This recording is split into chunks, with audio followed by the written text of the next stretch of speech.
one thing that all producers can do every day: sit down and work every day, or do something that's getting you towards your goal. If today is mixing, then mix. If it's going over tutorials, fine. If it's writing, then write. But do something every day. It's cool to take a day off. Don't burn yourself out. I don't get enough sleep as it is, and my wife yell at me because of that. But I think that's just how I'm made up. But rest. Do other stuff. But you work every day. Every day, like, this is what you want. And even though I know that, I still recognize that. Like, if this is what you want, you got to work. Because every time you're not working, somebody else is working. 1, 2, yeah. Come on. 1, 2, 1, 2, 1, 2. 1, 2, 1, 2, 1, 2. Yes, sir, you are tuned in. This is for the SB1200, ASR 10s and NPC heroes. This is for the crate digging, loop getting, sound manipulators, the Fruity Loop reasoning machine innovators that pump the bass and frequently freak the kick in a stand till it slaps in your speakers. The sound providers that make sure the song is tight. Shout out to the producers, beats grinding life.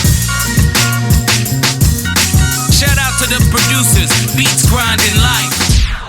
Welcome to the Beats Grinding Life podcast with your host Siren, a weekly interview podcast with inspiring music producers, where every week you will learn from a different music producer how to potentially take your music career to the next level. Today's episode of Beats Grinding Life is brought to you by Audible. Get a free audio download and 30-day free trial at beatsbooks.com. Over 180,000 titles to choose from on your iPhone, Android, Kindle, or MP3 player. Some recommended readings by past Beats Grinding Life guests like 48 Laws of Power, 7 Habits of Highly Effective People, The Secret, Tools of Titans, and The Song Machine are all available with Audible. Once again, go to beatsbooks.com to get your free book.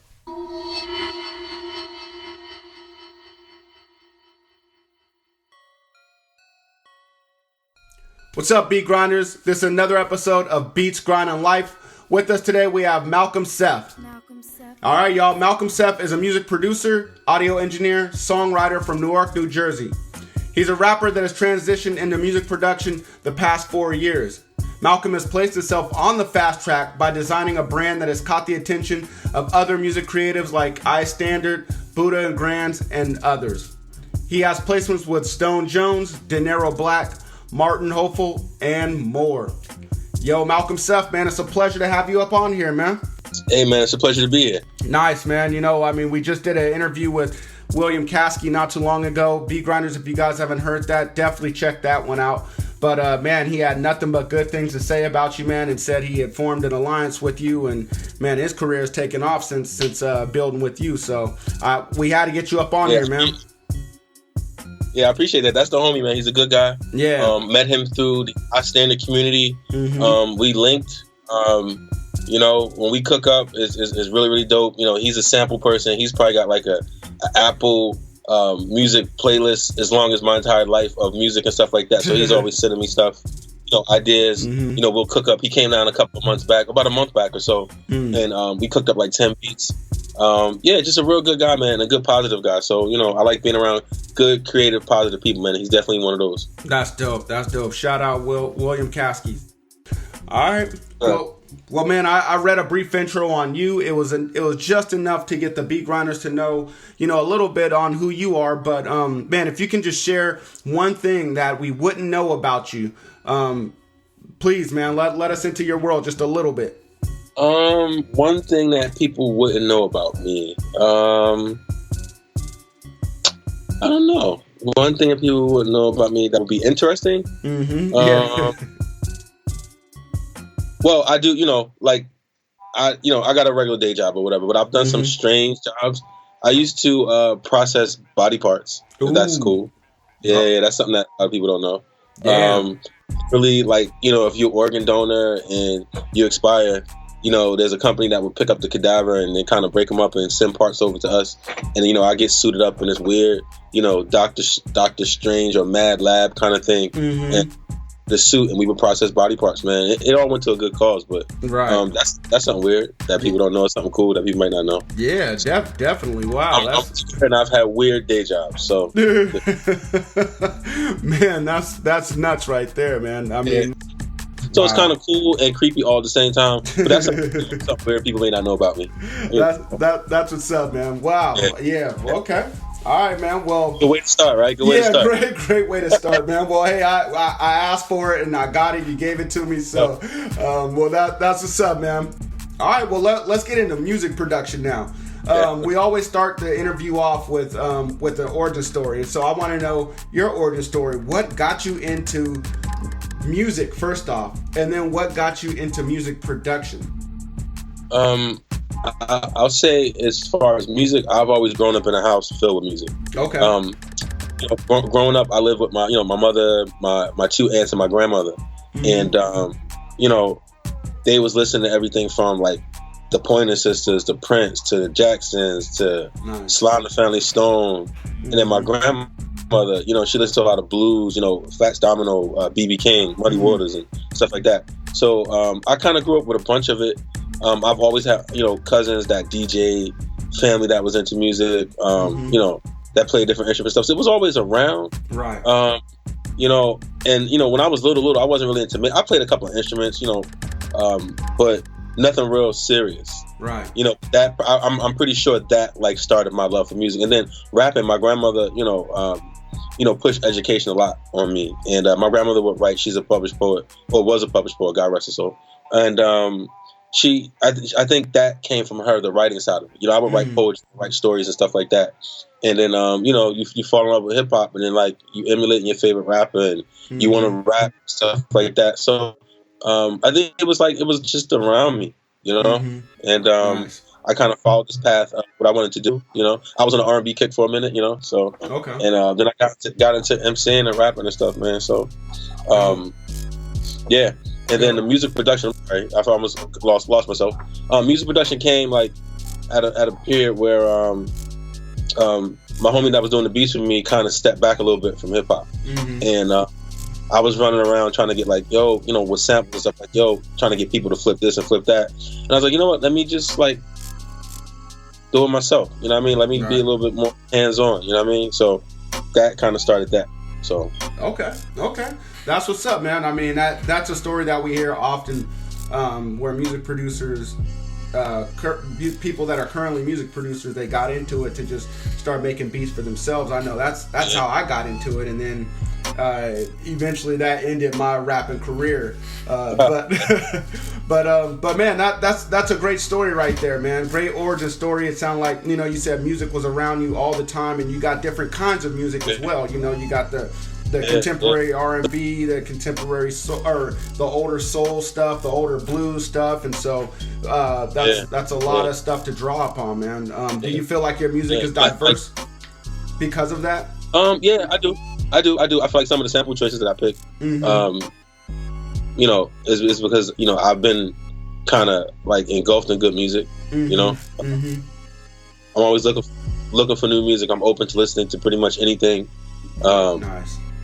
But yeah, I just think a lot of my style, like even the like I said, the samples, especially some like the old school like hip hop like songs I might flip, is because of what I as a kid. So I had my mom's listening to stuff.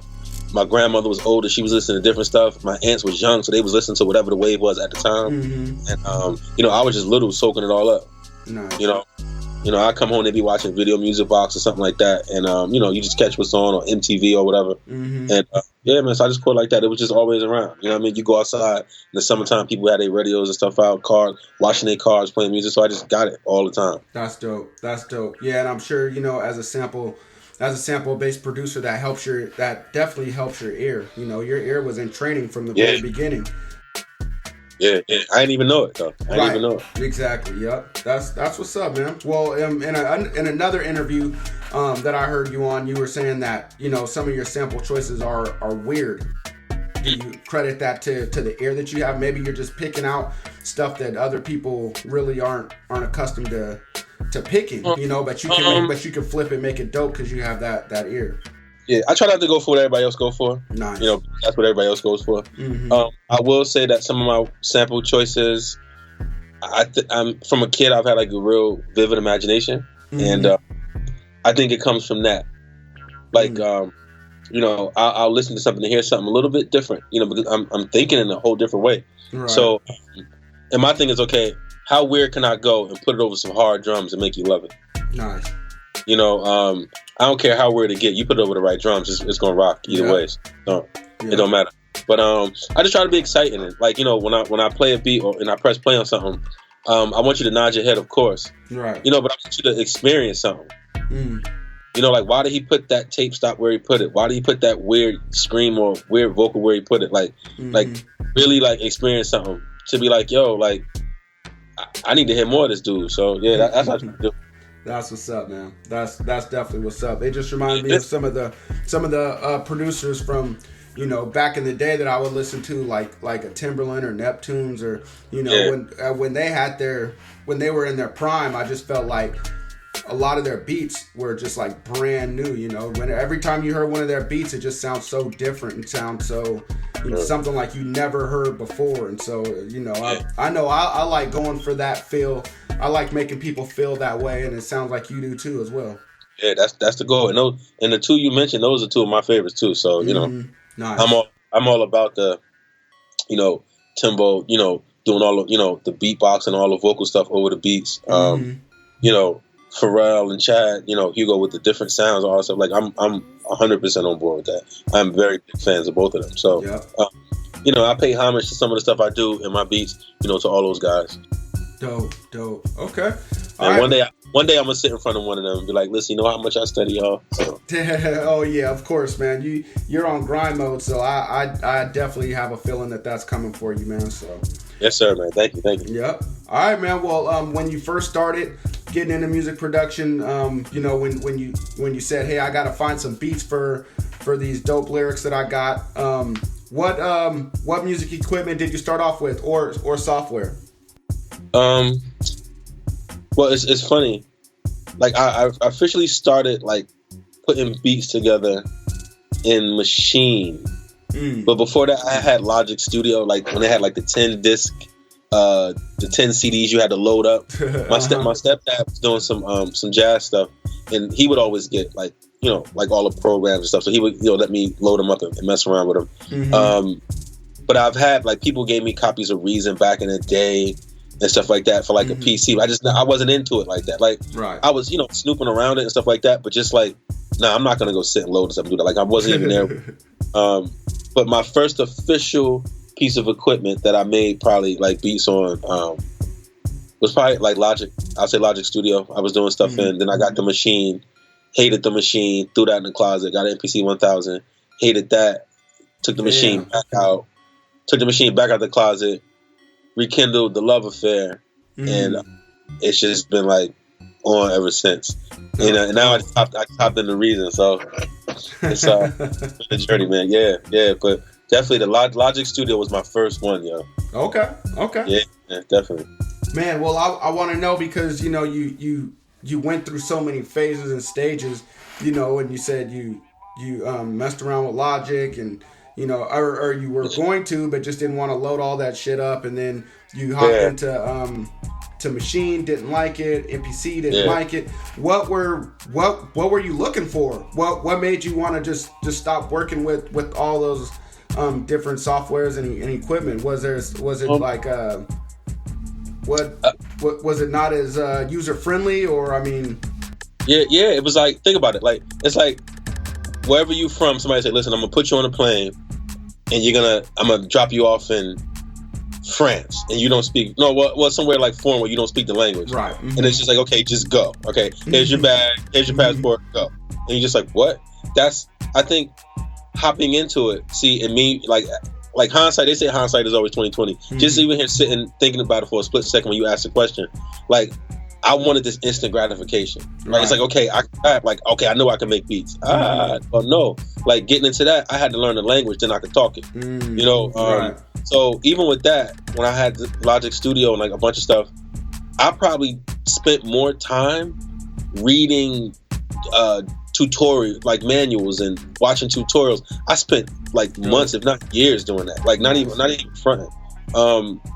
And so when I finally came back and got real hands on, it made sense. Nice. Mm-hmm. You know, so it's like I think I was hopping from DAW to DAW or product to product because I wanted instant gratification. Like, yo, I'm an MC. Why can't I make beats? I know what I like to hear. Right. Yeah, I know what I like to hear, but can my hands and my brain translate that onto these 16 pads?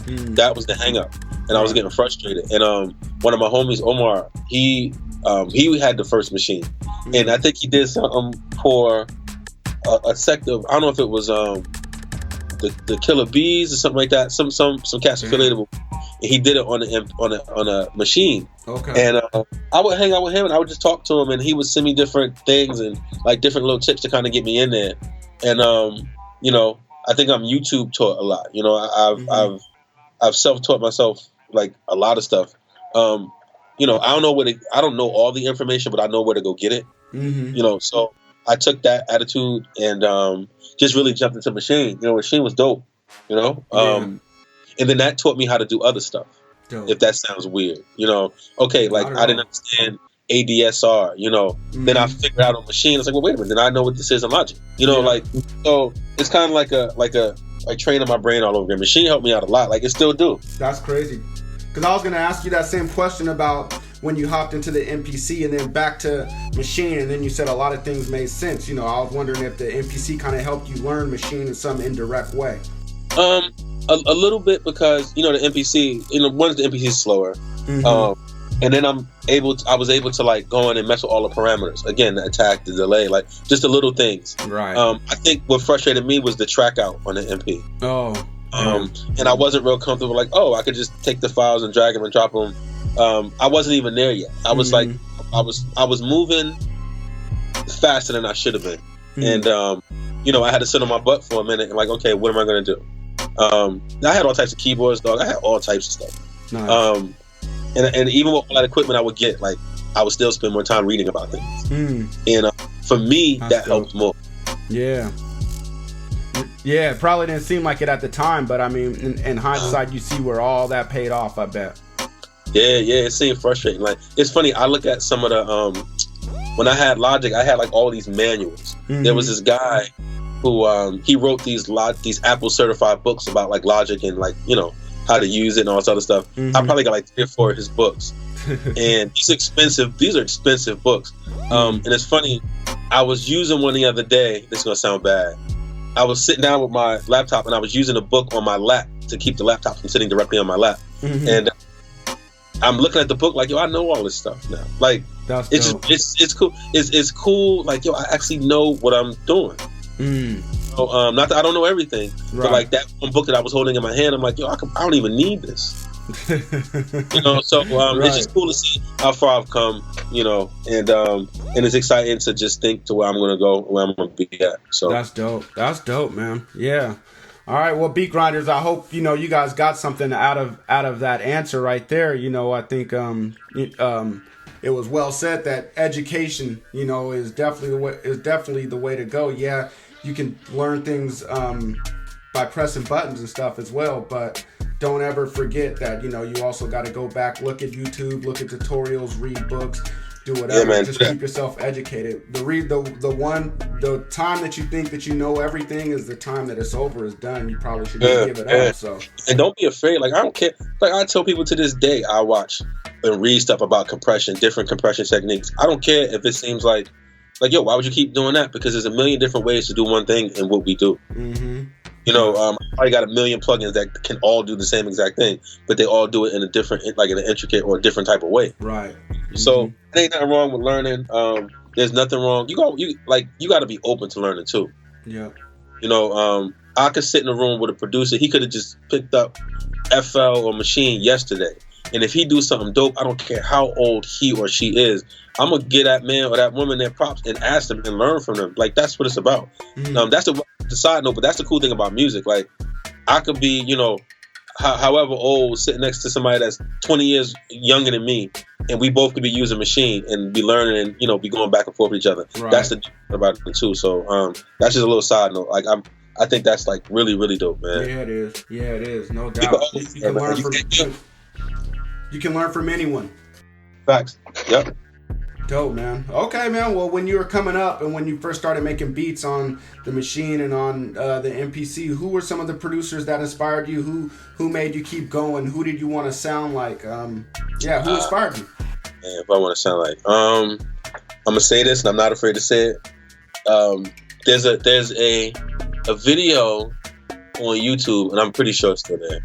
It's Pete Rock chopping up Pat Benatar's "Love Is a Battlefield."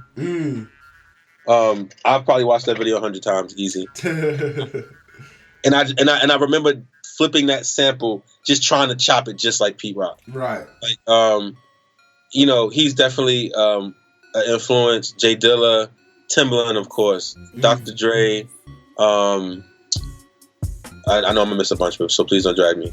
Trying to think who else, like Nas, like Black Metaphor. Nice. Just like all like producers like that. Man. A Rockwaller, like just those dudes that sound Swiss. Even some of a lot of the newer guys like Boy Wonder, a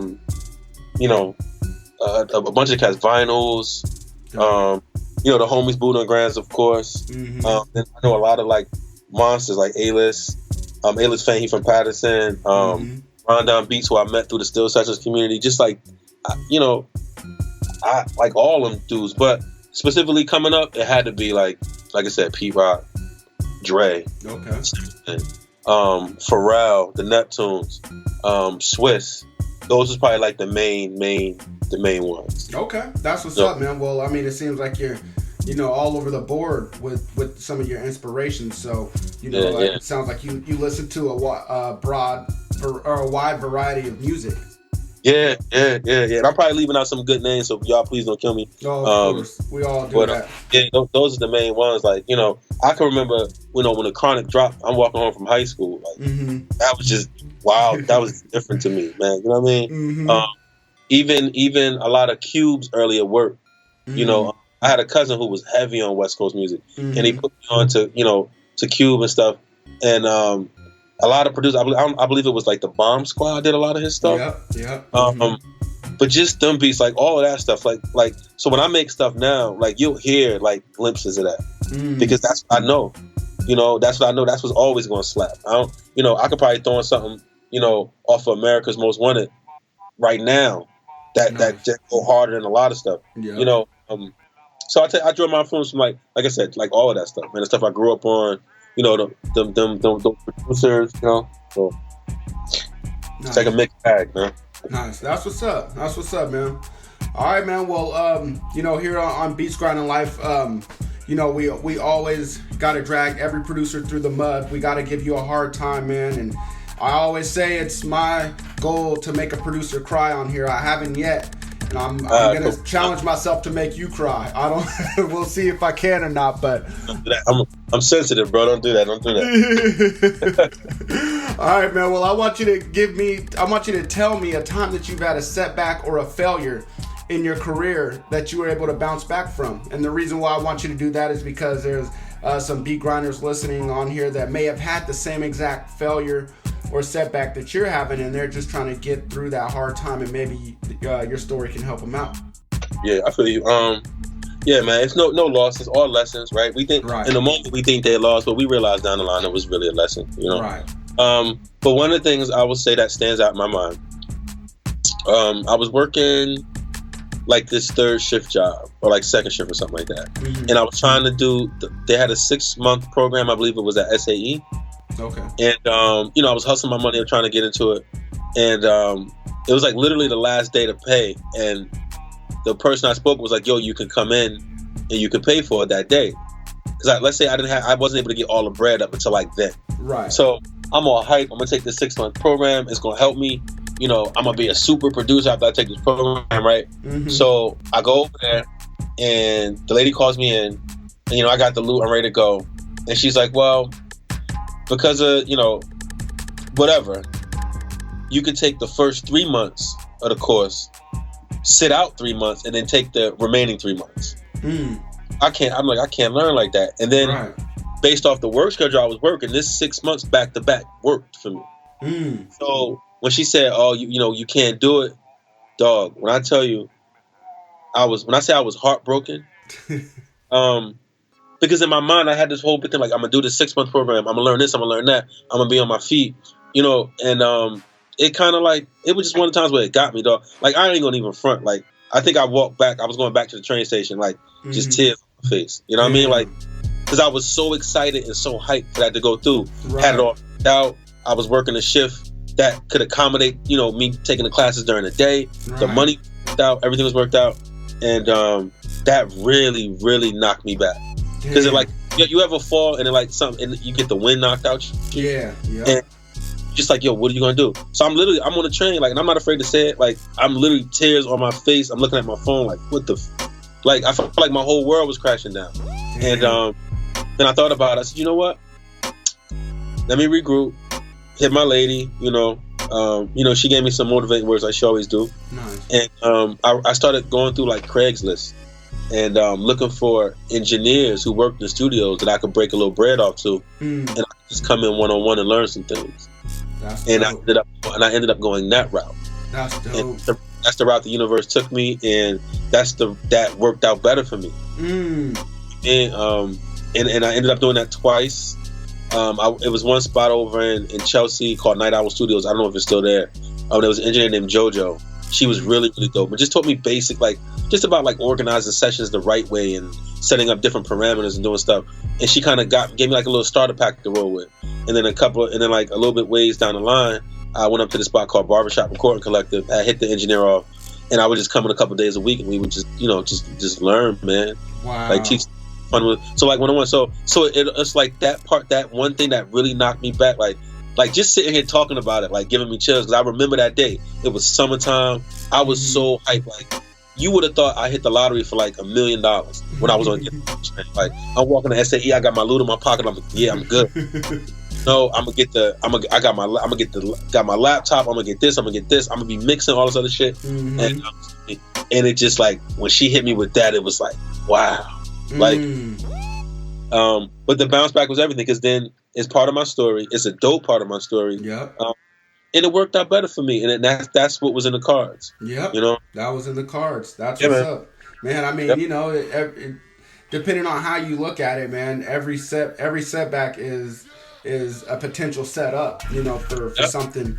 And so you just have to have an optimistic, you just have to have a positive view on everything. And like you said, there's no failures, there's only lessons. And so, man, I love that story, man. Just for me, because it really gave me chills. Like, I wish you could see me. Like, it really gave me chills sitting here, like reliving that for the moment, because nice.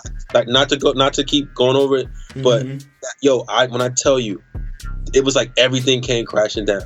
I had been telling all the homies. In my mind, I had it ready to go. Like, I had spoken into existence, and it was happening that day. And to get there, for that to happen. And then I think the lady being so nonchalant about it, that was even like, when you put the knife in and then you turn it. Right. She's like, oh, well, you can do the first 3 months, sit out 3 months, and then do the next 3 months. You can do it. I'm just like, it's like, I'm like, lady, like, you don't get this. This is connected to my soul, and you sitting here just talking about it like, right. I'm asking you, like, what's the weather outside? So, yeah, man. I think that when I get down in certain places like that, like, that's what used to push me too. Like, nah, I ain't losing like that. That's everything happened for a reason, man, and that happened. And it just navigated me somewhere else, another cool route, a cooler route at that. Yeah. So no disrespect to SAE, it's just that lady wasn't really trying to take my feelings into considerations that day, and I was hurt. Right.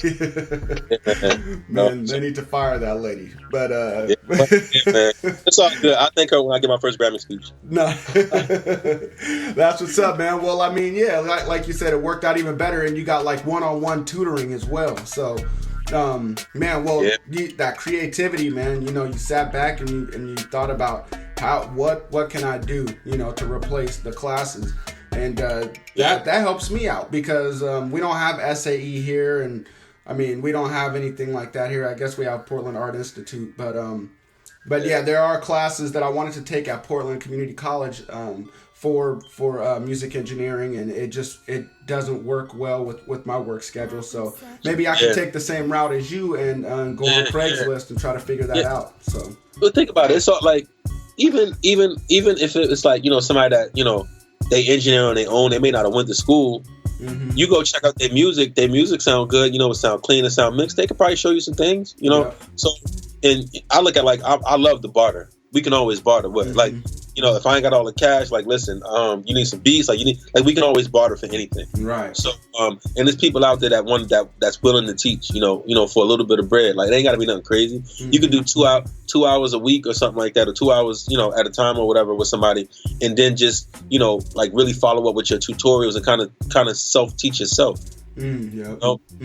The stuff that I did in those sessions, I met some really good people. I learned some things, but it gave me like a basic framework, and then it was up to me to continue that. Right. That's dope, man. That's dope. Okay, man. Well, man. Sorry to make you. Sorry to take you through those hard times, man. And we good.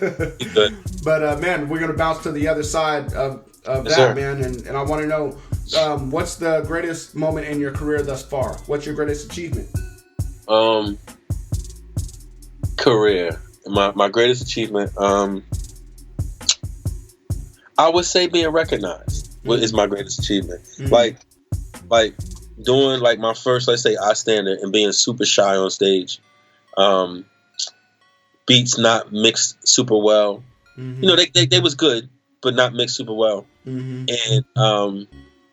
then coming back show after show, getting invited to like the producer huddles and stuff, meeting people, and just really, like, I could really say, like, I got into that community and it really helped me grow. Like, and it helped me, like, different people see me.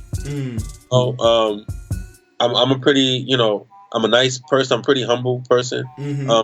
So sometimes I might get lost in the crowd of people. Right. You know what I mean?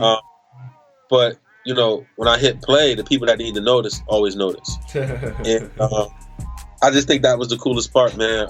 I remember specifically, one show, the homie Rockwaller was a judge. It was Buda and Grandz. It was Illmind, and it was Amadeus. And after that night, it was just, I couldn't miss. I think I took second place that night, which is whatever. But I just had everybody heads nodding, and Rockwaller was like, you know, like, yo, like, something's wrong with you. And one of the beats I did had like a real Dilla-esque feel to it. And he's like, he just saying it like off on purpose because the snare was off, but I purposely did it that way. That was a dope ass night, yo. Like, I was on cloud. And then I think like a day or two later, I'm at work and I get a call, and I work in the lab, so I'm not supposed to have my phone with me. And I look at the phone and I'm like, 917, like a New York area code. I was like, all right, it's probably like some bill or scam or something like that, whatever. Right. And I just ignored it. And then they called back again. And when I answered it, it was like, yo, I speak to Malcolm. I was like, who this? He's like, Rock. I was like, Rock who? He's like, Rockwaller. Yo, dog, I could like died at work in the lab. And I'm looking around like, I can't even tell nobody because y'all don't even know like what I'm talking about. Is, right. And so just being recognized, and like people who I look up to, like saying like, yo, you dope. You know, and that's I don't care about the prize like that. That's the win for me. Yeah. And I always charge, man. You know, so like I say overall, being just getting that recognition, like coming from this little guy that was scared to play beats for somebody to getting recognized by some real big dogs, man. Yeah, that it, man. Just that's wow, cool, man. That's awesome right there, Rockwater, and like you said, a bunch of your producer heroes, and you know, looking at you like, wow, this guy is dope, man. I wouldn't even know what to do if Rockwater hit my phone, but yeah, that's dope, man. That's awesome right there. So yeah, man. Very cool. Man. All right, man. Well, here on Beats Grinding Life, we're all striving for greatness. And one way to reach greatness, man, is to look at people that are doing big things like yourself, and just try to emulate the things that they're doing. And so I want to know, what are you doing on a typical day? And so that way maybe we can pull something from what you're doing and incorporate it into what we're doing, and we can get on your level. Well, I say thank you. What I don't know, like, I work a regular job, right? So you know, I'm up at 6:30, take my daughter to school, daycare, whatever, go to work, come home, pick her up, do dad stuff, feed her, feed the dog, you know, spend quality time with the lady. But I sit down in front of my drum machine every night. Nice. Regardless of how tired, And even tired, like I might sit down and be tired where I'm just like I can't even keep my eyes open. All right, cool. I ain't gonna make beats that night. I might sit, burn one down and watch tutorials that night. I'm saying I'm doing something every day to help me get like better and to get where I gotta go. Because honestly, sometimes I don't feel like making beats. Right. So I might go back and arrange old beats, right? Add stuff to them. If I don't feel like doing nothing but just sit here being lazy with some good tree, then I'm literally gonna sit here and watch tutorials. So to somebody else that may be like, oh, he just sitting there on YouTube doing nothing. No, I'm actually watching stuff that's gonna benefit me. Right. Reading about plugins. I'm reading, I'm updating my plugins. Just like little stuff like that. So I say one thing that all producers can do every day: sit down and work every day. Or do something that's getting you towards your goal. If today is mixing, then mix. If it's going over tutorials, fine. If it's writing, then write. But do something every day. It's cool to take a day off. Don't burn yourself out. I don't get enough sleep as it is, and my wife yell at me because of that. But I think that's just how I'm made up. But rest. Do other stuff. But you work every day. Every day, like this is what you want. And even though I know that, I still recognize that. Like, if this is what you want, you got to work. Because every time you're not working, somebody else is working. Yeah. Every time you know what, it's 10:30. Let me get in the bed. You know what? Let me stay up another 2 hours and knock another 2 beats out. Nice. So just work every day. Dope, man. Dope. I love that, man. I love that answer because it has a balance to it. Like you said, you got to have the 9 to 5 to keep the lights on. Yes, sir. And then you got time with your daughter and your lady, man, and then after that you got time with your beat machine, or if not that, you're just doing anything to get yourself better each day. I think I heard something where someone said, you have to try to get yourself better, just 1%. If you can get better 1% every day, all that accumulated, all that build up, imagine what it's going to be at the end of the year. So man, that's dope, man. That's dope. Thank you for sharing that. Really appreciate that. Welcome. And one more thing too, everybody's grind ain't your grind. Everybody gotta remember that. Like I feel like I'm secure within myself, but I'm human. Right. I might sit down and be like, yo, how is he getting that done? Listen, we all get the same 24 hours. It's just a matter of how you apply what. I try to utilize real quick. I try to use every bit of technology that I can. Like I use Machine and Reason. They both have small, like little extension apps that you can put in your phone and create. Fortunately for me at work, I get a lot of downtime. So, if I got some downtime and, if I'm not reading news or reading some tutorials or whatever, I could sit there and I might come up with a couple of different drum patterns right there on my phone, come home and boom, that's 3 sessions that I can work on. So I say, they put this technology out here not to just be cool, but so use it. It allows you to extend your day. It allows you to do stuff. It's like you get the double dip. You know what I mean? Like I ain't saying go to work and just screw everything off and get fired. But depending on the time at your job, like for me, I get a lot of downtime. Right. To the point where sometimes I'm bored, like literally bored. Don't let my boss. But I utilize with that. I use the different apps and stuff like that to kind of like maximize that time. I might come home and it might just be a day when I'm beat. I'm like, yo, I'm not staying up till 2. Okay, so I know in it's 3 hours I'm gonna be up. I know what I can get done. Oh wait, I worked on these 2 drum patterns at work. I got these to go, so I can knock out 4 beats before I go to bed. Just stuff like that, man. But every day, every day. It's cool to take a day off. It's times where I don't, I might be in my head about stuff, and it just might be like 2 days when I don't make no beats, but I'm doing something to move forward. Right. So I can't stress that, man. That's what I think helped me a lot, because I go every day, bro. Every day. Nice. All right, well that's what's up, man. Well, thank you for sharing that, beat grinders. I hope that you guys can definitely take something out of that and apply it to what you're doing. So I know I definitely will. Like you said, every day, do something every single day to try to get better.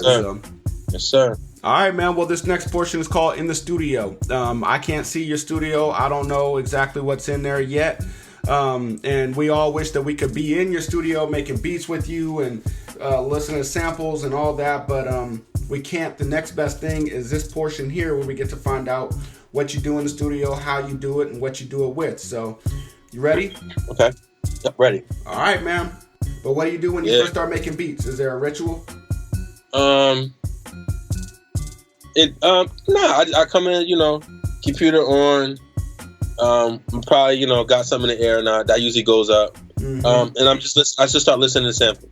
Nice. I might have stuff like, okay, I have folders and folders of stuff that I can just dig into. So I could be here like day after day. It's not even funny. But that's how it starts. I might come back here and just kick back and just start playing stuff. I might, I'm a big boxing fan, so I gotta catch up on my boxing news. I might throw on my boxing news on YouTube and just start flipping through samples. So when I'm watching the interview, I'm listening for samples. I got the machine running or whatever. I like that. Okay, record the sample while I'm doing this, and sitting there and then I start putting chopping the sample up, putting the drums together. But it will primarily start with going through what I'm listening to samples, just getting them ideas out. If I start with keys or something like that, I come in here, same thing. Turn something on YouTube or something like that, my boxing news, whatever. Cut my keyboard on and start going through it and playing some little melodies and stuff like that. Nice. Okay. Then once I get into the swing of it, everything else gets shut down. And then it's like the drums and like all that other stuff. But it usually starts with either, with listening for samples. Right. Okay. What's a not so secret weapon you have up in there? A not so secret weapon. My new secret weapon, Reason 10. I've been on it for like 2 months, and it's a love affair, and we're falling in love very fast. And I've learned to integrate it with machine, and it works for me. And that's just been like killer for me. It's just like you can just get stupid in it, man. That's my not so secret weapon. Okay. Man, what made you switch over to Reason? Well, one of my homies, Mike Cuz, is a Reason head.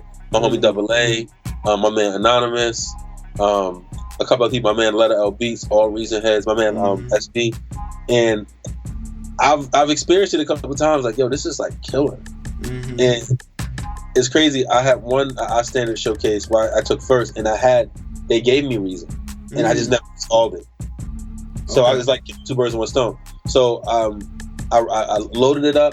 And within like a day, just started going nuts in it. And I'm like, well, wait a minute.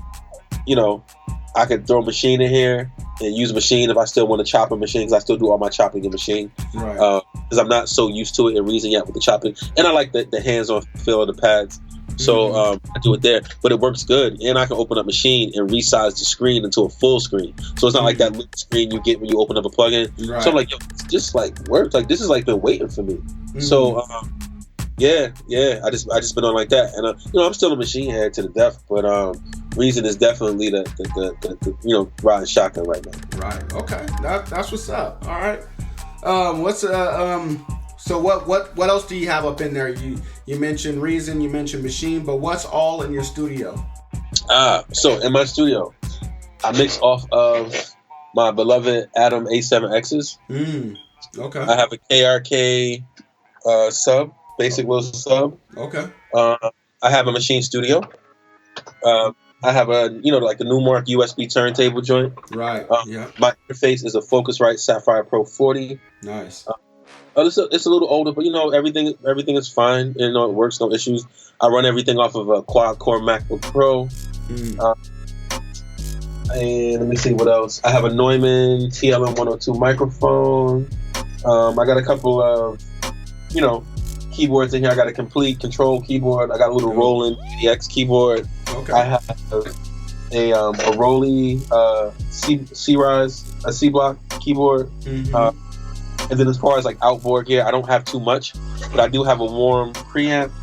I have a Joe Meek compressor, and I have a DBX compressor limiter that I run my microphone through when I'm doing vocals and stuff. Damn, nice, man. And that's it. It's minimal, and it works for me. I tell people, man, you can have a bunch of equipment, but if you don't know it, then it ain't. So, what's the point of having it? Yeah, everything you probably hear me play or post up is made, off this equipment. Okay. And I've had these monitors for a couple of years. Yeah, man. That's so my studio setup is pretty minimal, and I got a bunch of plugins, of course. And I got a nice sound library and all that other stuff. So. Okay. Nice, dope, man. Well, that's what's up. Well, Beat Grinders, if there's anything that caught you guys' interest that was mentioned on here, definitely go under Malcomsef's show notes on Beats Grinding Life, and I'll definitely have a list of everything that he just mentioned with the links. So, Yeah, man. All right, man. Well, this next portion is called In the Mix. We're just going to speed things up a little. It's like rapid fire. I'm going to ask you some quick questions. You respond with quick answers. But if you need to take your time to elaborate on any of these questions, man, definitely do it. It is encouraged. Okay. Do you prefer using samples or making beats without samples? Samples. Yep, I figured. What's your opinion on selling and leasing beats online?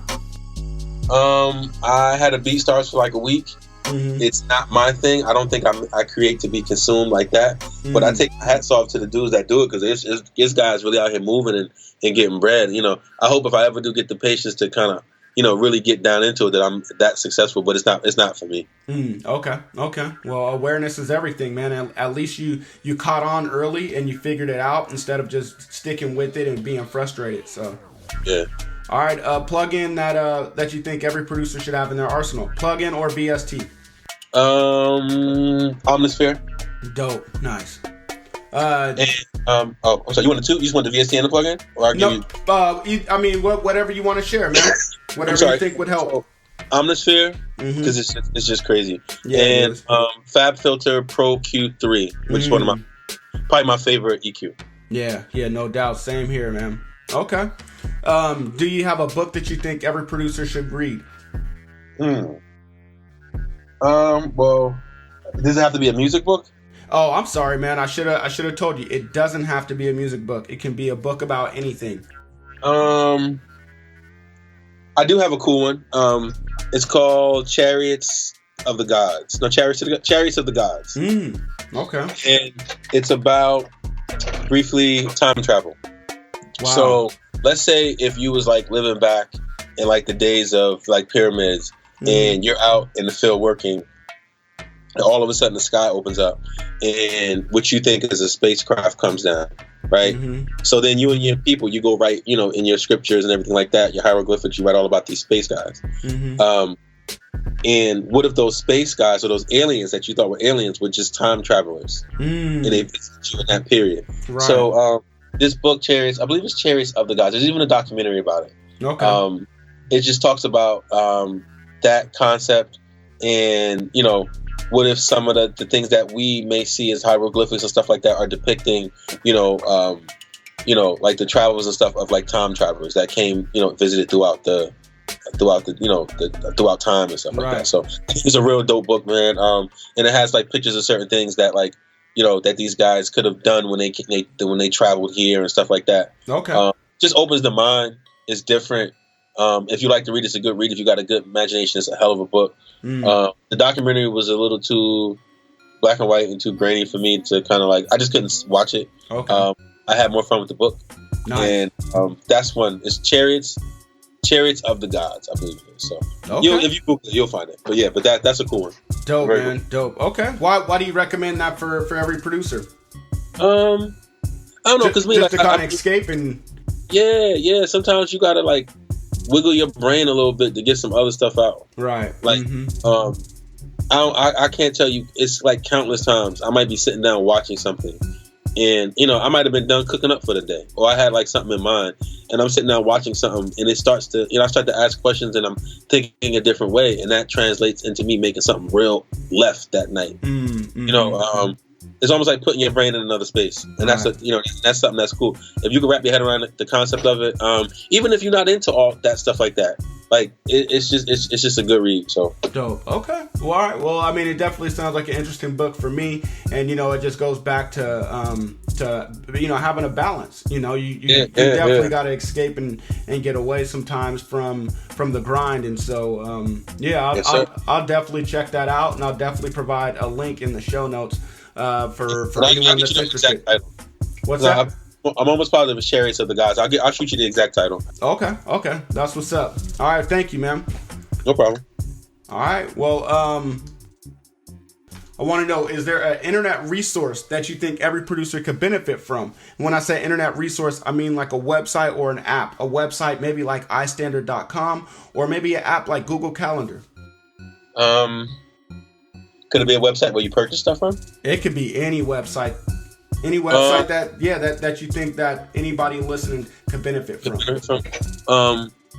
Oh, I'm gonna give you my answer, and because I know the questions, this answer is gonna come up again. Mm-hmm. There's a website called Plug-in Boutique. That has probably become my favorite website to shop on for the past 5 years. I spend a lot of money with them. I'm not endorsing them. I'm not endorsed by them. It's like a one-stop shop for plugins. They give you points when you buy stuff. They got a real deep catalog of free full version plugins for like starters for free. So like if you need a compressor, a limiter, or whatever, you can really go in and go crazy and get really good stuff for free. They always have deals.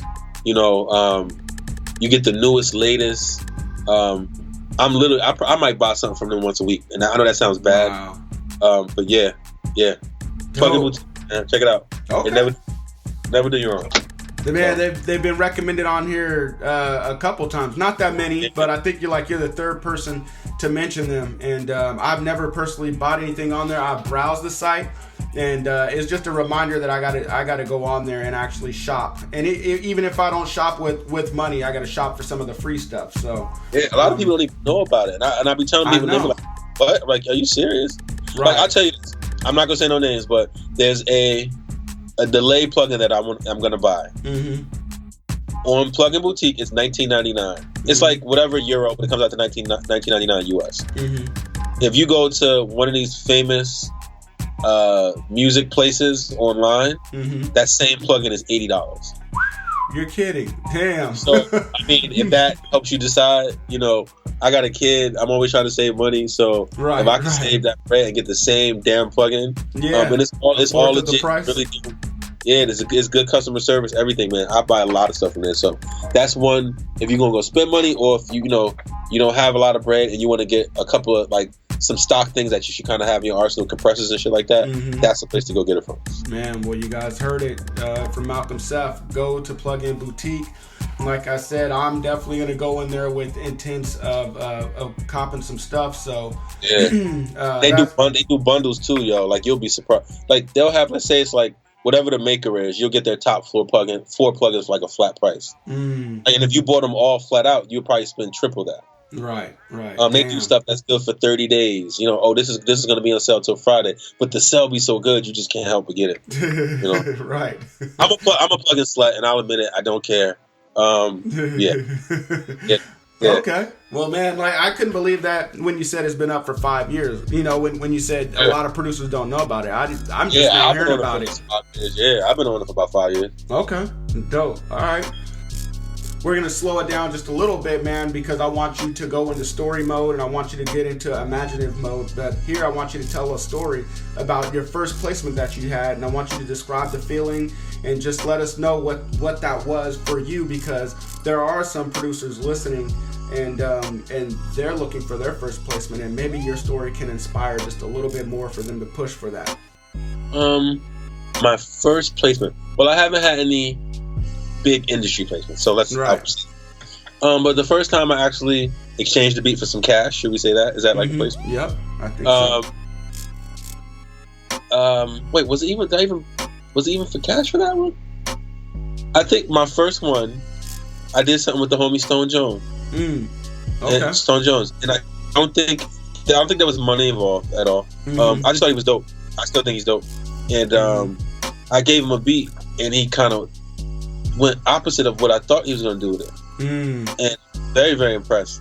And we built like a little relationship from that, man. You know, and I've given him a couple of beats after that. So that was like one of my first, times I, asked somebody to actually rap over something, send it back.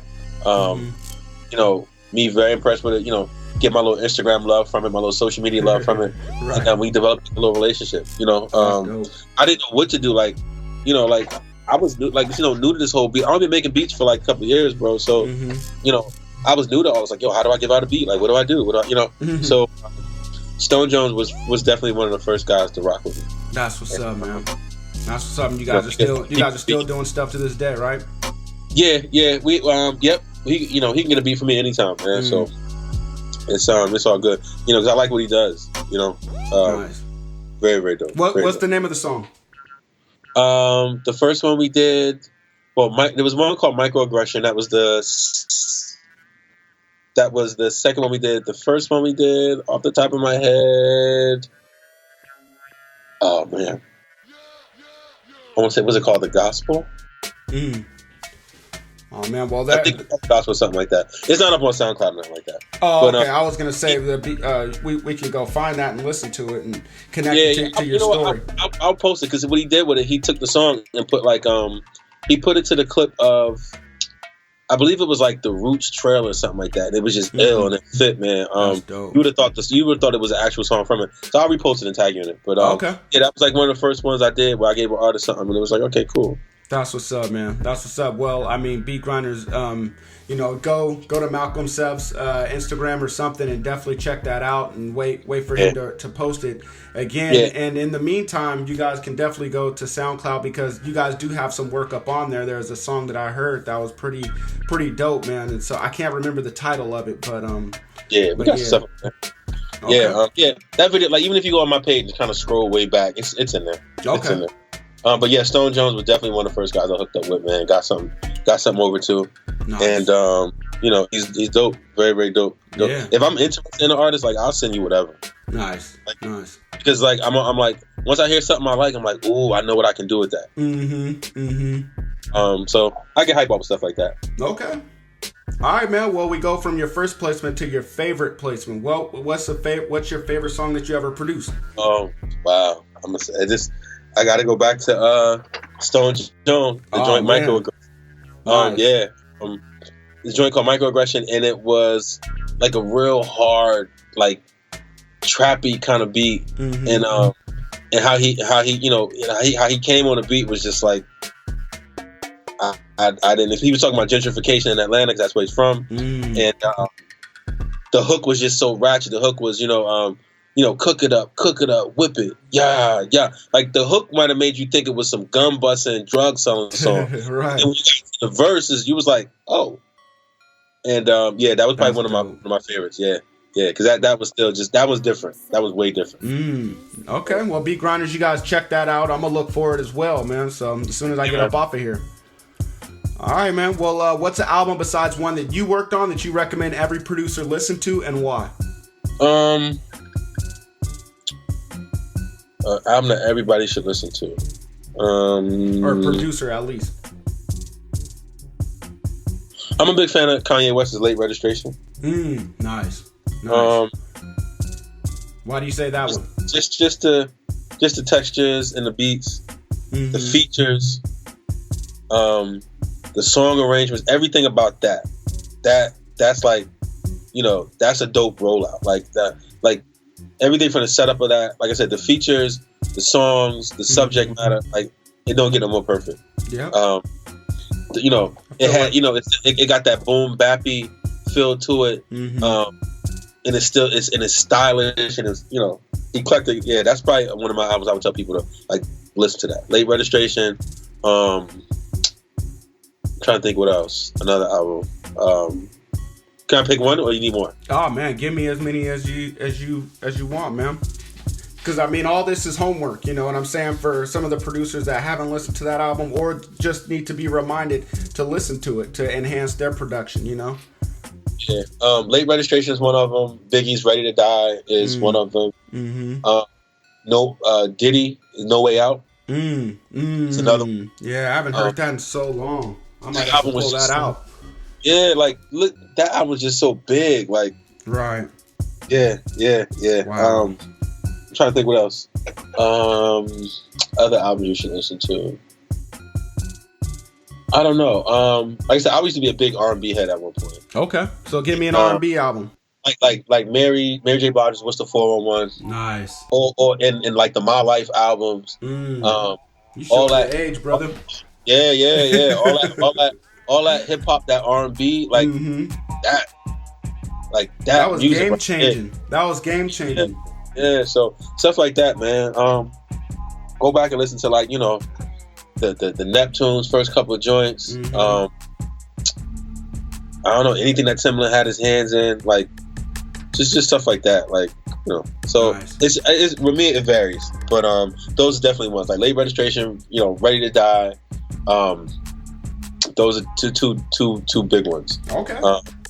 Yeah. That's what's up, man. Well, I mean, you said you were into during the R&B, but like the R&B stuff that you named was kind of like, it was, hip-hop. yeah, exactly. The Mary J. Blige, and then you said Timberland too, but Timberland definitely had a hip-hop vibe to his R&B stuff. Aaliyah, Missy, you know, even with Pharrell, I forgot the group 702. Like, oh yeah, it's like stuff like that. Like, you know, it could be soul, it could be neo soul, but you know, with the right drums, it could be hip hop. Like all that stuff, man. I think it's a space for that stuff now. Yeah, most definitely. So do you still make R&B? A little bit. I'm getting more into it. I think the past 7 months I've been so trapped out, and because I got into trap, I kind of learned some elements of it, and I kind of apply them my way. Right. And I have a lot of fun with that, and I just been there doing that. Like it just happens. So, but I'm definitely getting back into some more R&B. I was in a collab session, you know, courtesy of iStandard a couple of days ago, and I got paired up with a vocalist, and I played some stuff for her, and she wrote a couple of things. That's and it's dope. Like, it got me looking like, okay, let me get, like, I like, when I say R&B, yeah, R&B, but it's still gonna have like my twist to it. Of course. You know, but yeah, I definitely want to get back because I don't do a lot of it. That's what's up, man. And I find myself, I do want to work with some vocalists, you know, more vocalists. So I'd like to be able to present some more of that. Yeah, that's what's up, man. Well, thank you for all of those recommendations. Beat Grinders, I will list probably like 5 of those and put them on the website. Yeah, and I was showing my age though. Yeah, so that's all right, man. But I'll say this though, and I'm not ashamed that I'm 41, so nice. It don't bother me. But I'll say this: I take, like, when you hear my stuff, I dig from like all of that music. So that's why I think for me, I have a very good, you know, I got my feet kind of grounded in good. I came up off of good music, so. Right. You know, and music is timeless, especially good music. Good music is timeless. So. Yep. Yeah, it's an advantage, you know, to having all that musical background in your head, man. Definitely. I'm 40, so I understand. Yeah, I understand, okay. So there you go. Yeah, and think about this too, like and I know people like to 18-year-old, I'm probably old, right? Just cool, whatever. You know, we all, you know, get old. That's inevitable, but. The prime hip hop of my life was probably one of the greatest eras of hip hop. Yep. You know, so when I chop up a sample and it sounds like a RZA sample, I might just be doing that to chop it up, or I'm pretty sure subconsciously I'm doing that because that's what I know. Right. Yeah. So I like I said, that's why I can dig back into samples and like find stuff like that I've heard, like, oh, I can sample that, You know, so, yeah, man, no shame in my game. I'm here for it. That's what's up, man. At least there's no shame in it, man. You embrace it. And I feel the same way. Not at all. So that's what's up, man. Okay, man. Well, yeah, like I said, man, we're gonna get, you know, I want you to be imaginative and creative with some of these questions, man. And on this one, man, I want to know, what is your Mount Rushmore for producers? You got to take all those presidents off of Mount Rushmore and you got to replace them with 4 producers. What producers go up on your Mount Rushmore? 4. Somebody's going to get left out. Of course. That's what makes it hard. If I had to go 4 off the top of my head. Ooh. Never easy. Dre. Okay. Dilla. Nice. Pharrell.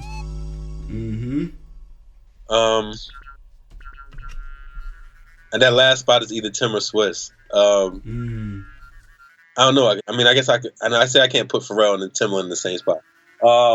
Yeah. So what is that? Yeah, Dilla, Dre, Pharrell.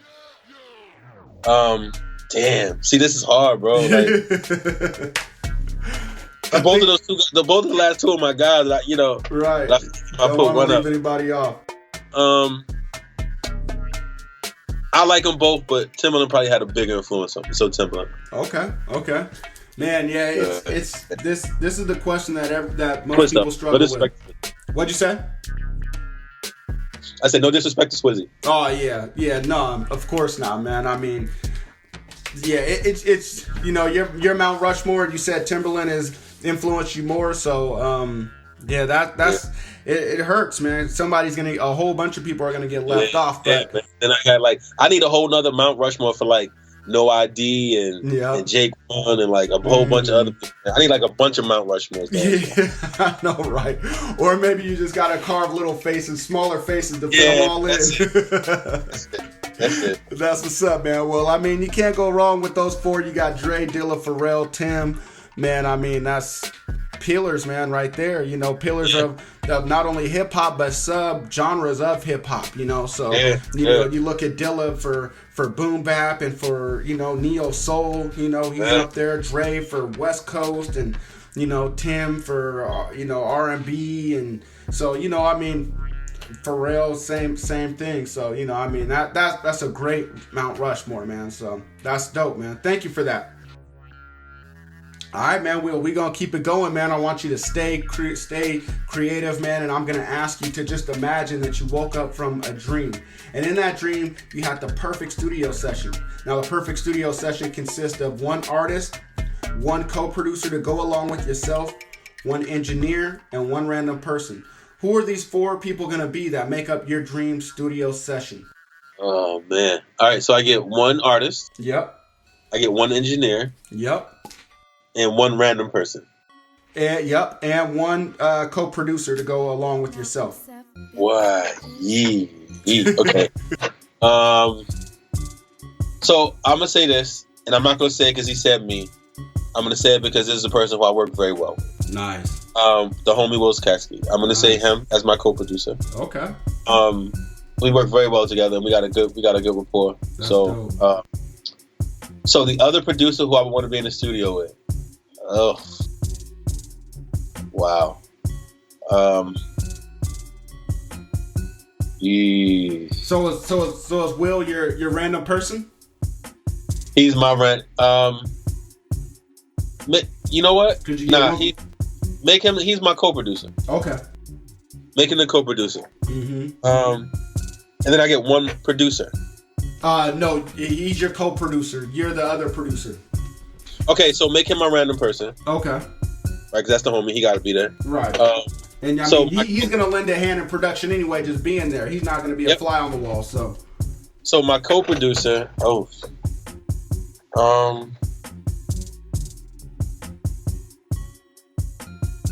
I would like to be in the studio with Pharrell. Dope. Nice. Yeah, so my producer is Pharrell. Mm-hmm. My random person is Will Kasky, and I get to have an artist. Yep. So artist. R&B or hip hop, right? Yeah, anything, man. It can be. I mean, this is a dream, so it can be dead or alive from any era. It don't even matter. Me, Pharrell, Will Kasky.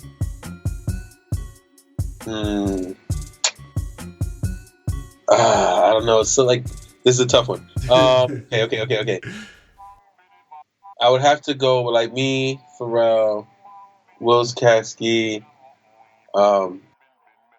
Kendrick. You know, I had a feeling you were going to say that for some reason. Yeah. Well, I want to say Rihanna because she's like my super favorite person, and I always, but Kendrick definitely, yeah. Okay. Yeah, because of the samples and just, you know what I do, and then, oh man, Pharrell, like, yeah, that'll be, yeah. Nice, yeah, that would be dope, man. Did I get an engineer, right? And you get an engineer. Engineer. I know a few. I have a feeling I know who you're gonna pick. Yeah. It's probably gonna be my cuz. I knew it. yeah, because he's the Reason guy, and he people that kind of like, hey, load up Reason, go for it. Yeah, so to bring my cuz. Nice, man. I mean, he's well accomplished. He's knowledgeable. You know, and you have a great relationship with him, so it only makes sense. You know, and then Kendrick, I can see him going along with your style. I can see him going along with Will's style, and Pharrell. He's already worked with Pharrell, so you know that makes sense as well. Pharrell has had a major influence on you, so and then Will, he's the homie. You guys work well together, and he got an ear for samples and stuff. And he got a lot of samples. Nice, yeah, and he's a dope producer that's only getting better. So, So yeah, that's what's up. We work well. It ain't no like when he come here or when we work, it's just like he plug up, do what he do, pass it off to me. I do what I do. Okay, next. Dope. Yeah, he said you guys made 10 beats in one night. Yeah, man. We was yeah. Nice. Yeah. That's dope right there. Okay, well, man, perfect studio session. That sounds dope right there, man. All these people are alive. All these people are, so hopefully this comes into fruition, sooner than later. And so I'm pulling for you, man. I hope that you can one day have your dream session. That'd be dope. Yeah, man. I don't even know if I could take that though. I might pass out. Before we start the session, I need to go pass out for like 20 minutes. I will be back. Right. Oh, man. Damn, you pass out and have a dream during your dream sessions. I wake up. Okay, I'm good to go now. Let's go. Right. All right, man. Well, I want you to imagine again that you just woke up, you passed out, and then you woke up on a whole new planet. But this planet is identical to Earth. But there's nothing from Earth on it. So your contacts aren't there. The people that you usually cook up with aren't there. None of your music equipment, nothing except for your knowledge and the knowledge that you've gained over the past few years, which is a lot because you've been doing a lot of reading and YouTube searching. And also $1,000. So what are you going to do in the next week to restart your career with that $1,000 and that knowledge? Okay. $1,000. I'm gonna go on Amazon and buy a used Mac. Okay. $500-600 about, right? Yeah. I'm gonna buy a subscription to Splice. That's like $8 for the month. And I'll download as much, stuff that I want. I'm gonna go to Plugin Boutique and load up on all my basic plugins that I need. Nice. So I probably spent like that's like what, $620 or something like that. Okay. I'm gonna get a pair of cheap monitors, like not cheap, but like cheap in price. Probably spend like $100 for some little crappy computer monitors, and give me a pair of earbuds, and the external hard drive, and a book bag to carry it all around it. Dope, man. Dope. Okay. I'm trying to think, and after that, probably got like a couple $100 left.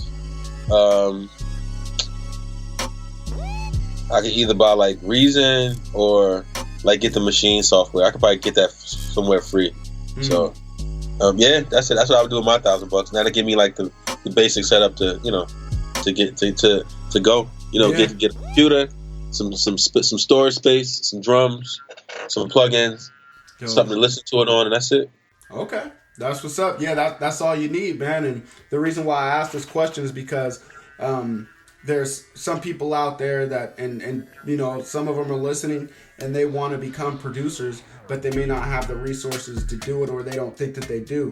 And so I just want to let people know that, to little or no money, you can, get what you need to start becoming a beat maker or producer. So yeah, man, I think you may have helped some people, and also, some people have lost their everything that they've had due to theft or malfunction, equipment malfunction. So thank you for that answer, man. Oh, real quick too, side note, they even got I just thought about this.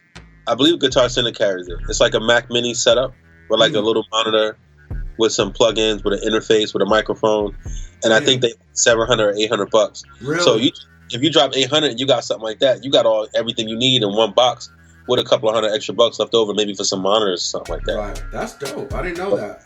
Yeah, man. They do it with the Mac Minis, they bundle it up with that. Like I said, software, a monitor, and a bunch of other stuff. So you good to go with that. Dope. Nice. Well, thank you, man. That's what's up, man. That's a gem right there. All right, man. Well, I want to know, when you have to hang it up, man, and when this music thing is all said and done, I want to know, what do you want your legacy to be, your lasting memories, and then also, what does legacy mean to you? I would like to have been able to securely plant my feet and move around within different genres of music with different artists. Like I always imagine in my head, when my time comes, not to be locked down to one space. Right. Like I picture myself like this nomad, just roaming from studio to studio, cracking my laptop, creating some vibes and moving on to the next one, you know, and then getting a notification in my PayPal or Cash App, right? So I look at it like that. I just want to be able to move around freely and kind of let's leave my mark, you know, whether that shows itself monetarily or whether just like, you know, I was able to be part of great records. Right. You know, and still be able to feed my family. You know, it ain't gotta be nothing crazy. But I just, like, at the end of the day, I just want to be able to be part of some great records, and bring forth some music and to submit my, you know, my space and time. You know, whether that be I chopped up a sample for somebody or I laid some drums.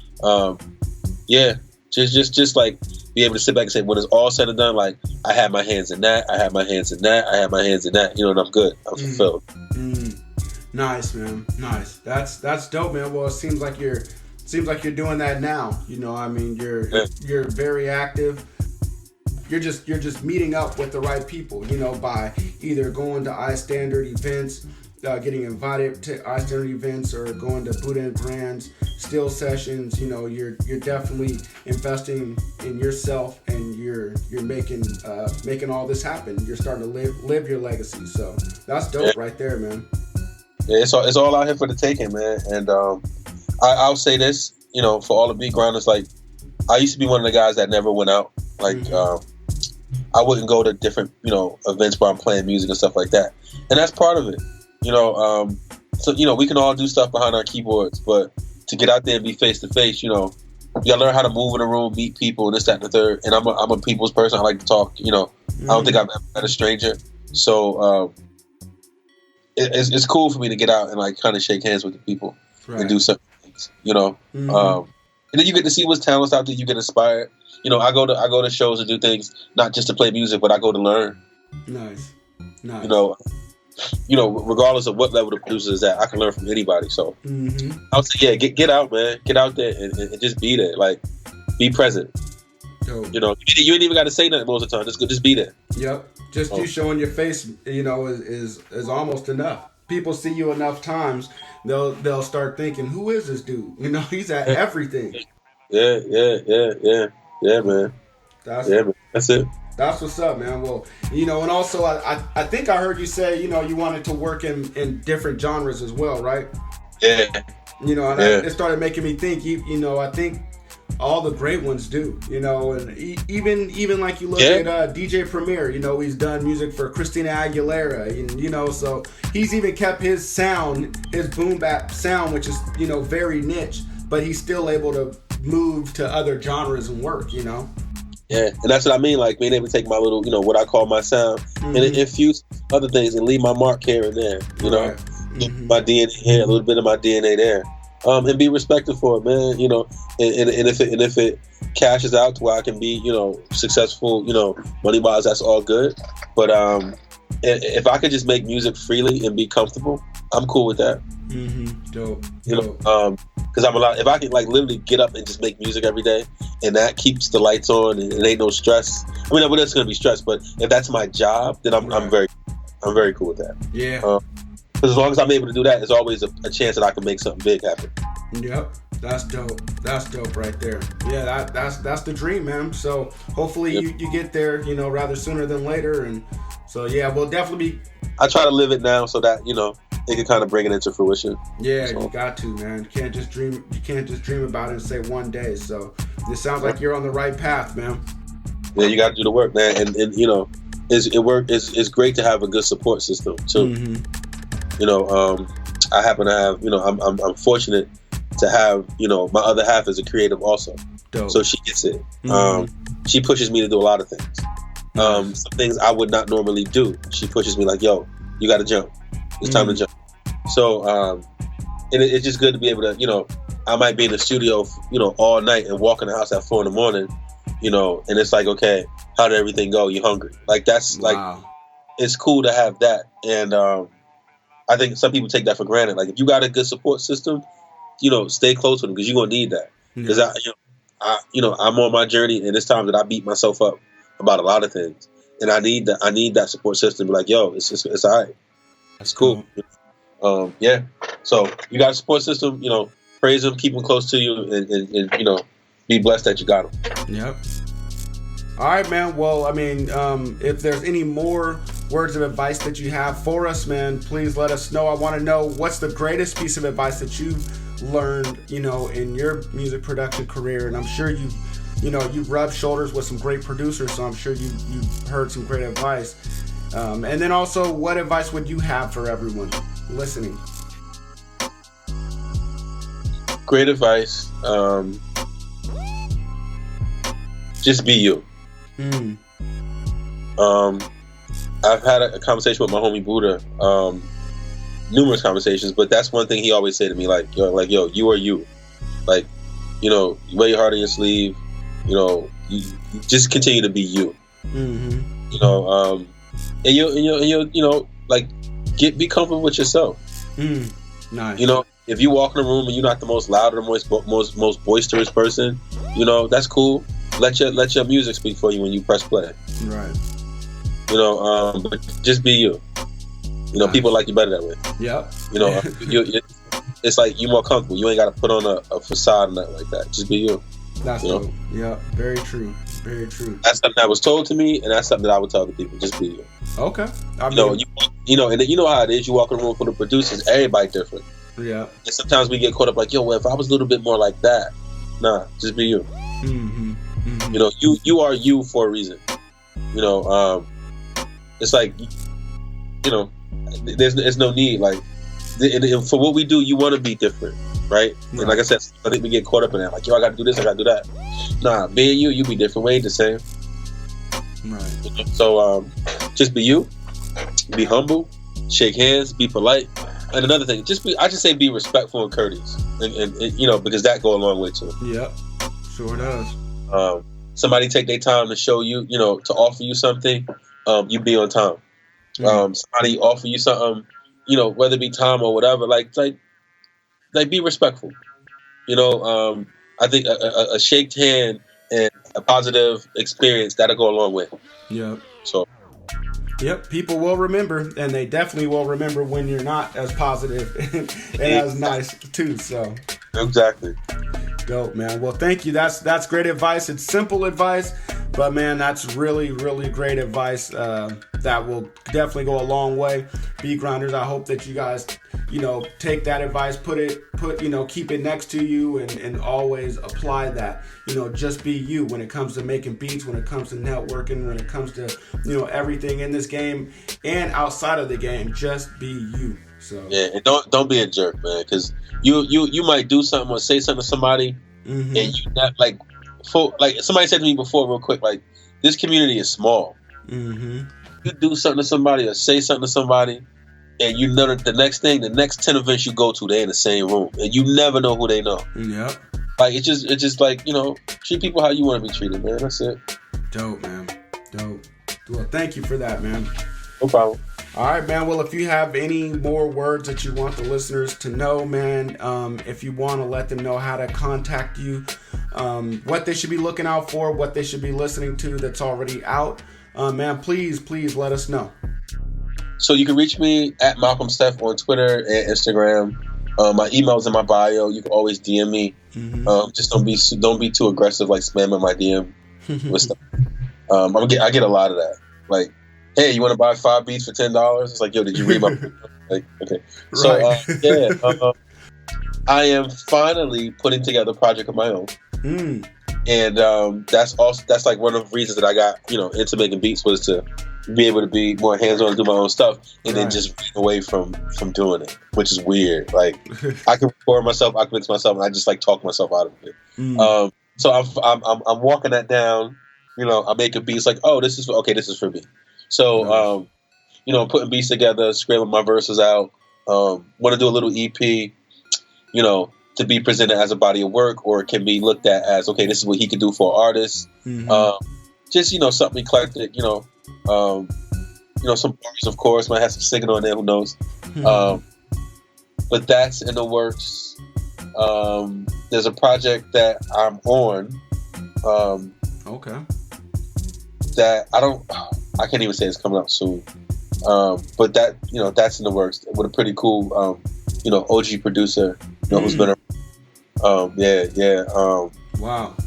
related to like the whole Wu-Tang kind of deal.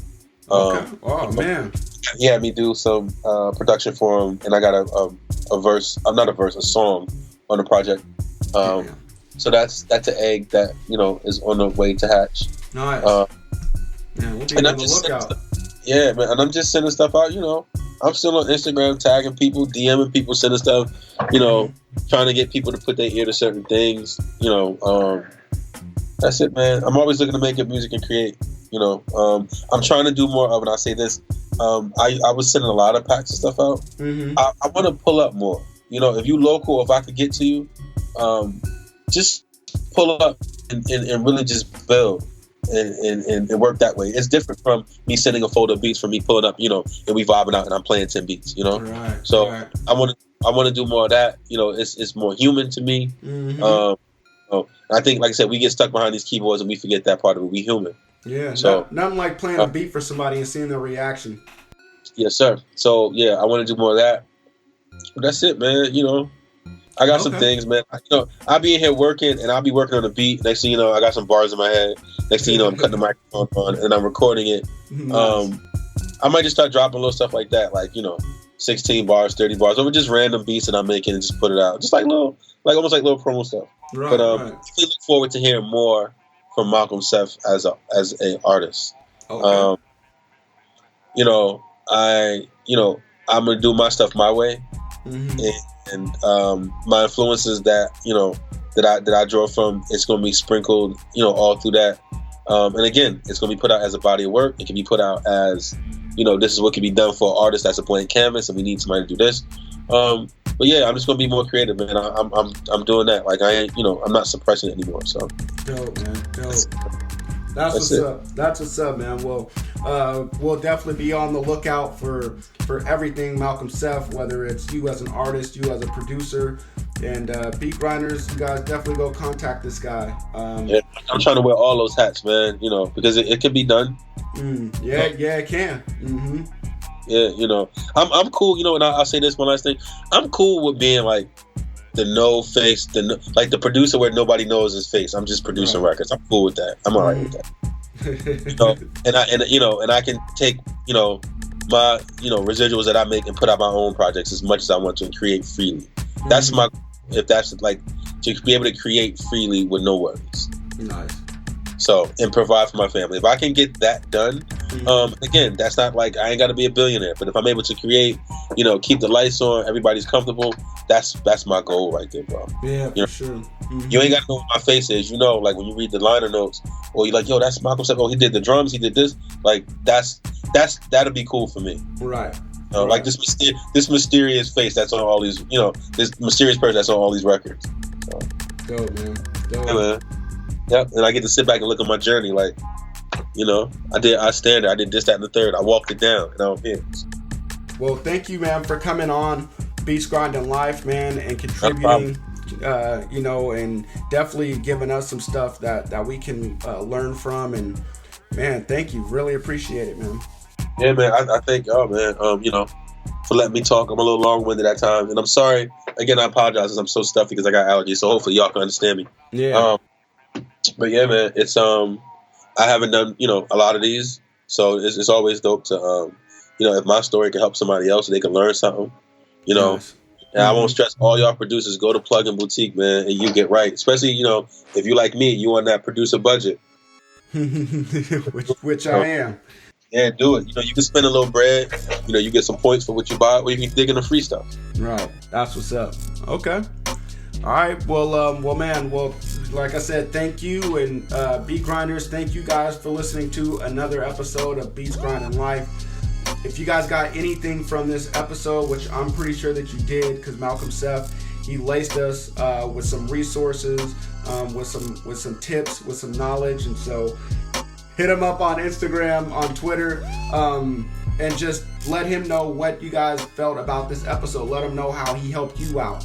And also, just share it with everybody else. Put it on your Insta stories. Take a snapshot of this podcast right now as you're listening, and just share it out. Tag me, tag him, and let us know what you guys thought. Also, be sure to rate and review this podcast on iTunes or any other platform that you're listening to it on. It just spreads the word about how dope Beats, Grind, and Life is. And you guys know how it goes. You've been mentored by another dope producer. This time you've been mentored by Malcolmsef. So you guys consider yourselves lucky for that. Keep making beats, stay on your grind, and live life. All right, peace, y'all. Thank you, man. Peace.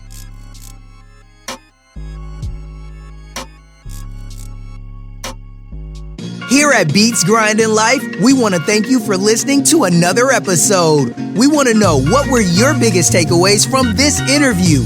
Just go to beatsgrindandlife.com and leave a comment on this episode's show notes page. Also, while you are there, go subscribe to the podcast on iTunes. Just click the little button that says subscribe. If you could, please leave a rating and review. Rating and reviews are the best way to show your appreciation because it helps more people find out about the podcast. So until next week's episode, keep grinding.